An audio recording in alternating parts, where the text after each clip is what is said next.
Pemirsa, heboh pengakuan Rizky Febian terkait ancaman pembunuhan terhadap Enty Sutisna alias Sule ayahnya melalui direct message atau pesan langsung dari seseorang. Kabarnya ancaman itu terkait isu hubungan Rizky dan Anya Geraldine. Pasalnya, sejak kabar kedekatan dengan Rizky, Anya disebut-sebut putus dengan Ovi Rangkuti, kekasihnya. Walhasil, putra sulung Sule itu dikabarkan menjadi penyebab kandasnya kisah asmara Anya dan Ovi. Sebab itulah, dalam pengakuannya, melalui video berbagi, Rizky berusaha menjelaskan. Ini gue sekalian gue klarifikasi ya, karena banyak banget di luar sana. Sampai bokap gue tuh di DM sama orang bilang gini. Kalau sampai mengganggu hubungan Anya sama sumpah lo pacarnya, beneran. Bokap gue sampai posting di Instastory. Iya, sampai segitunya. Nah, gue tuh mau klarifikasi. Jadi ceritanya gini, kenapa dia bisa putus? Hari itu, di malam itu. Hari apa tuh inget nggak? Rabu. Tanggal? Kau usah mikir terus terus ya. juga.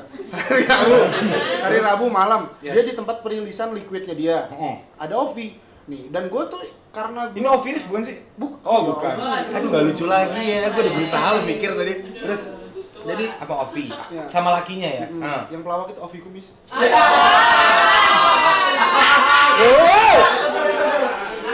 Malah lu yang lucu kan? Iya, oke. Nah, udah, jadi si Ovi, ada semuanya. Saking gue gentle dan gue ingin memperlihatkan ke orang banyak bahwa gue di sini as a profesional pekerjaan ini. Ada Ovi, gue datengin, gue bilang thank you dan gue bilang thank you udah diizinin untuk project ini, dan sorry kalau ada omongan miring di luar sana. Karena ini gue hanya sekedar profesional aja. Yes. Apapun yang ada dilihat di sosial media, gue bilang ke pacarnya dan buat pacarnya juga welcome. Bahkan kita diwawancara bareng. Dan gue bilang say thanks segala macam. Jadi di situ gue memperlihatkan bahwa nggak ada apa-apa. Tapi ternyata di situ ada masalah apa? Gue tahu banget. Anya sama pacarnya berantem, nggak tahu tentang apa lah. Enggak, soalnya kata Ovi gara-gara lu. Lu jangan bikin Iya, gitu. Rame. Iya.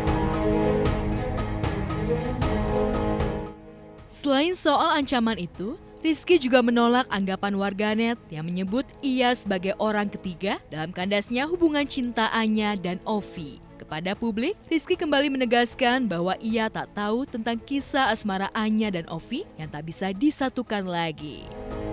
Tante tuh sampai bilang kayak gitu, gila ya Ki, lu sudah menstrategikan semuanya sampai lu cowoknya aja sampai putus sama dia gitu. Wah gila sih kalau gue punya planning sampai ngeputusin. Gue kaget Pak ketika dia putus. Karena nggak ada di planning itu semua. Sumpah lu beneran. Oh emang putus, maksud gue emang Iya. it just happen kayak Iya, gitu. jadi gini, gue kok bisa pas ya? Nah, gue apa tuh dengan mantra lu manjur ya? dia nggak tahu aja dia enak. Belum tahu titik orang Sunda gede. Project gue, dia tuh bener-bener intuit banget. Jadi Kenapa kok bisa intuit? Pasti aja dong. Itu Apa dia dia. suka malu dikit-dikit gitu kan? Enggak, kayaknya kalau Biasa. suka enggak, karena gue mah gini kan cuman ya. Tadi apa tuh? Ya kita mah bisa. Kita Cuman minum aja sih. Iya, kita mah gue lagi seru juga karena ada Uus di situ tuh. Ada Gading, gue lebih sibuk di situ karena kan gue menghargai dia dong, dia ada pacarnya, jadi ya udah karena Iya. gue datang ke sana sebagai tamu, sebagai partner kerja yang diundang sana. Yes. Ya udah. Tiba-tiba besok paginya dapat berita ramai banget. Putus. Udah nggak follow-followan, taunya orang-orang nyerang ke gue gitu. Dan Tapi fans berat Anya dan Ovi itu nyerang lu banget. Iya. Gara-gara lu nih putusnya gitu. Katanya nikung segala macam. Padahal gitu, ya enggak. Iya, tapi Nggak sekarang tahu. Apa sih? Enggak sih kalau. Oh, enggak. Tapi ngarep. Kan lagi jomblo. Kalau jomblo mah bebas makanya. Makanya kan. Gue mah terbuka di podcast juga bilang, tapi kalau misalkan Anya mau, ya ayo. Bukan gara-gara gue. Oke. Bukan gara-gara gue. Katanya sih ada masalah, Anya sempat curhat ke gue, cuman memang nggak bisa di. Jangan. Iya. Itu kan. Jadi intinya gue di sini Yes. mengklarifikasi bahwa putusnya Anya itu bukan karena gue. Oke. Gitu. Dan kalau ditanya settingan segala macam, gue mengiyakan karena itu strategi kita. Gimana caranya orang lebih aware sama yang gue mau keluarkan, dan terbukti karya gue pun akhirnya direspon positif sama orang-orang gitu. Cuman jadinya Pak jadi baper.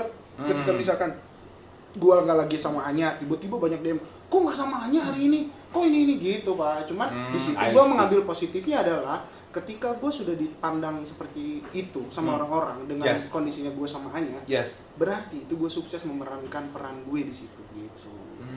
lagu-lagu itu. I see. Tunggu. Sementara itu, sekalipun ancaman tertulis itu sempat diposting oleh Sule, namun ayah Rizky tetap terlihat tenang. Justru Sule yang sempat ditemui merasa bahwa ancaman itu hanya ulah orang iseng. Sebab itulah, ia belum meneruskan ancaman ini ke jalur hukum.